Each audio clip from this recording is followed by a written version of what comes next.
दर्शक महानुभावहरू नमस्कार। यो जना आवाज न्यूज अपडेटमा यहाँहरूलाई स्वागत छ। हामी निकै महत्त्वपूर्ण समाचारका साथ उपस्थित भएका छौं। कृपया अन्त्यसम्म साथ दिनुहोला। यदि हजुरहरू हाम्रो च्यानलमा नयाँ हुनुहुन्छ भने सब्स्क्राइब गरी जोडिनुहोला।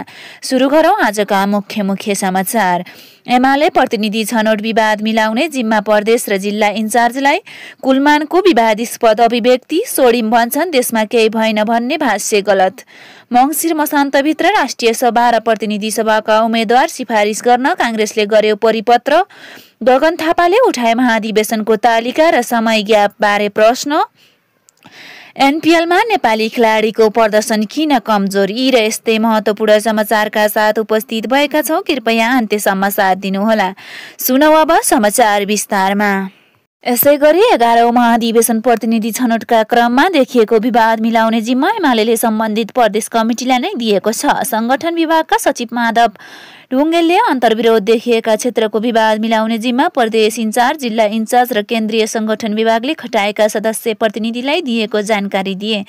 अन्तर्विरोध देखिएका स्थानमा सोही प्रदेशका इन्चार्ज, जिल्ला इन्चार्ज र संगठन विभागबाट खटाइएका प्रतिनिधिले सहजीकरण गरेर मिलाउन जिम्मा दिएको छ। ढुङ्गेलले भने कतिपय स्थानमा मिलिसकेको छ भने कतिपयमा आज बेलुकासम्म मिल्ने सक्छ।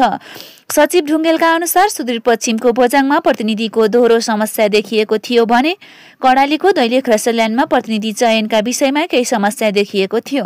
कर्णालीको समस्या टुङ्गिसक्यो। मधेसको पर्सा र रौतहाट तथा गण्डकीको तनहुँ क्षेत्र नम्बर 1 मा केही समस्या देखिए पनि मिलाउने क्रम जारी छ। ढुङ्गेलले भने कोसीमा ओखलढुङ्गा र धनकुटाको विवाद मिलाउने काम भइरहेको छ। नेकपा एमाले मङ्सिर 13 गते देशभर प्रतिनिधि छनौट गरेर मङ्सिर 15 भित्र छनौट भएका प्रतिनिधिको नाम केन्द्रमा पठाउन सर्कुलर गरेको थियो। तर केन्द्रको सर्कुलर अनुसार प्रतिनिधिहरूको नाम तोकिएको समयमा केन्द्रमा आइसकेको छैन। ढुङ्गेलका अनुसार 7 भूगोल सहित 9 प्रदेशका कार्यालयमा प्रतिनिधिको नाम कलेक्सन र डाटा अपडेटिङको काम भइरहेको छ। प्रदेश कार्यालयमा तलबाट आएका निर्णयका आधारमा सेटअप र फर्मेटिङ गर्ने काम भइरहेको छ। त्यो काम सकिएपछि मात्र केन्द्रमा प्रतिनिधिहरूको नाम आइपुग्छ, ढुङ्गेलको भनाइ छ। ऊर्जा, जलस्रोत तथा सिंचाई मन्त्री कुलमान घिसिङले बुधबार एक कार्यक्रममा विवादास्पद अभिव्यक्ति दिए। उनको भनाइको आशय थियो नेपालमा वनको रुख काट्नुभन्दा मान्छे काट्नु सजिलो भइरहेछ। हुन पनि पछिल्लो समय मान्छेको मूल्य कम हुँदै गएको छ। राज्य पक्षबाट होस् कि आपराधिक गतिविधि मार्फत होस्, मान्छेको जीवन रुखभन्दा छिटो काटिन थालिएको छ। यसको उदाहरण पछिल्लो जेएनजी आन्दोलन समेत बन्न सक्छ। तर अनेक कानुनी अडचनका कारण विकास निर्माण कार्य गर्दा समेत वनको रुख काट्नु सजिलो छैन। यसैका कारण देशमा उपलब्ध प्राकृतिक स्रोत साधनको उचित उपयोग हुन नसकी आर्थिक विकास अवरुद्ध भइरहेको कुलमानको भनाइ छ। राष्ट्रिय युवा परिषदले बुधबार आयोजना गरेको कार्यक्रममा बोल्दै मन्त्री घिसिङले वन जंगलबारे बनाइएका कडा कानुनका कारण देशले ठूलो आर्थिक सम्भावना गुमाइरहेको बताए। कानुनी अडचनकै कारण नेपालमा वनको रुख काट्नु मान्छे काट्नुभन्दा पनि जटिल भइरहेको बताएका छन्। देशभित्र काठको सदुपयोग हुन नसक्दा चीन र मलेसिया जस्ता देशबाट 4 खर्ब बराबरका काठका उत्पादनहरू नेपाल आयात गर्नु परेको उनले बताए। तर आफ्नै वनमा रहेको कच्चा पदार्थ भने कुवाएर फाल्नु परेको उनको टिप्पणी छ। यस्तै मन्त्री घिसिङले सबै राजनीतिक शक्ति निर्वाचनमा भाग लिन तयार भएकोले तोकिएकै समय निर्वाचन हुने दाबी समेत गरेका छन्। उनले तोकिएकै समयमा निर्वाचन गर्नुपर्नेमा जोड दिँदै निर्वाचनमा बुद्धि विवेक पुर्याएर नेतृत्व छान्न समेत आग्रह गरे। अबको निर्वाचनबाट सही र युवा नेतृत्व चयन गर्न उनको आग्रह छ। कार्यक्रममा रासपाका उपाध्यक्ष एवं अर्थविद डाक्टर सोडिम वाग्लेले नेपालमा केही भएको छैन भन्ने भाष्य निर्माण गर्नु गलत हुने बताएका छन्। सही भाष्यका कारण युवाहरूमा फ्रस्ट्रेसन बढिरहेको उनको आशय थियो। डाक्टर वाग्लेले 2048 सालपछिको निर्वाचित सरकारले लिएको आर्थिक नीतिका कारण नेपालमा धेरै परिवर्तन भएको बताए। यसलाई सबैले स्वीकार गर्नुपर्ने उनको भनाइ छ। उनका अनुसार 2048 सालको सरकारद्वारा सुरु गरिएको आर्थिक सुधारले नेपाललाई 7% औसत आर्थिक वृद्धि दरमा उकासेको थियो। यसैगरी जनजीय आन्दोलनले मुलुक नयाँ मोडमा पुगेको र यो संक्रमणको सफल व्यवस्थापन हुन सकेमा देशले नयाँ आर्थिक राजनीतिक मार्ग प्राप्त गर्न सक्ने वाग्लेको विश्लेषण छ। अनेक कानुनी अडचनका कारण समेत देश विकासमा पछि परेको डाक्टर वाग्लेको पनि मत छ। आगामी निर्वाचनपछि नयाँ आउने नेतृत्वले देशमा आर्थिक विकासको नयाँ दर्जनौं कानुनमा सुधार गर्नुपर्ने आवश्यकता उनले औलाएका छन्। यसैगरी सशस्त्र प्रहरी बल नेपालका 23 डीएसपीको सरुवा भएको छ। सशस्त्र प्रहरी प्रधान कार्यालय हलचोकले एक सूचना जारी गर्दै 23 डीएसपीको सरुवा निकालेको हो।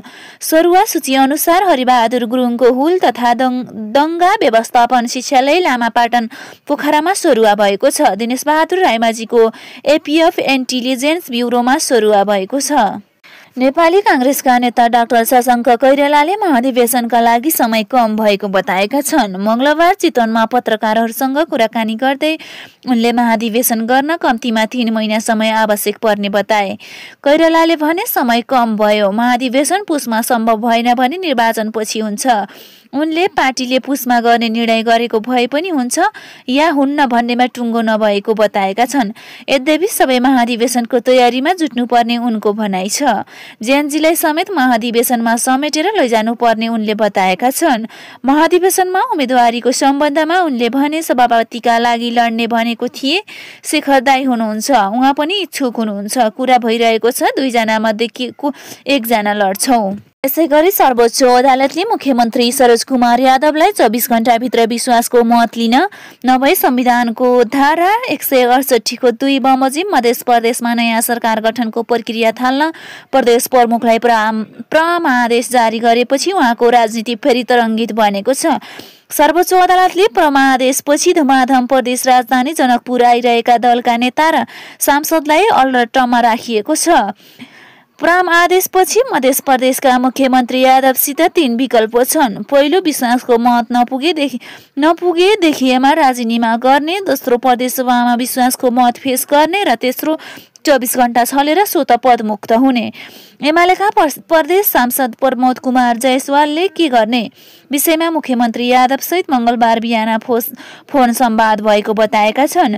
छलफलमा छु, पछि भनौला भनेर उहाँले फोन काट्नुभयो। एमाले सांसद जायसवालले भने, मुख्यमन्त्रीजी कांग्रेससँग परामर्शमा हुनुहुन्छ, हामीसँग खासै छलफल भएको छैन। कांग्रेसका प्रमुख सचेतक कुँवरकान्त झाले प्रदेशसभाको बैठक बोलाउने विषयमा प्रष्ट नभइसकेको बताएका छन्। उनले एमालेसँग कुनै प्रकारको वार्ता र छलफल नहुने पनि स्पष्ट पारेका छन्। कांग्रेसका सबै सांसद 22 जना दिउँसो 1:30 बजेसम्म जनकपुर आइपुग्छन्। झाले भने, सबै सांसदलाई अलर्टमा राखेका छौं। यता सरकारबाट प्रदेशसभाको बैठक बोलाउने नबोलाउने टुङ्गो नरहेकाले 7 दलले उपसभामुख बबिता राउत इसारलाई प्रदेशसभाको बैठक मंगलबार अपराह्न 4 बजे बोलाउन मौखिक आग्रह गरेको छ। लोकसभाका सांसद उपेन्द्र महतोको अनुसार उपसभामुखले छलफल गरेर सूचना जारी गरिने आश्वासन दिएकी छन्। अरू कार्यसूची राखेर प्रदेशसभाको बैठक 4 बजे अपराह्न गर्न आग्रह गरेका छौं। महतोले भने, त्यही बीचमा सरकारबाट पत्र आए त्यही कार्यसूचीमा राखेर बैठक अगाडि बढाउन सकिन्छ।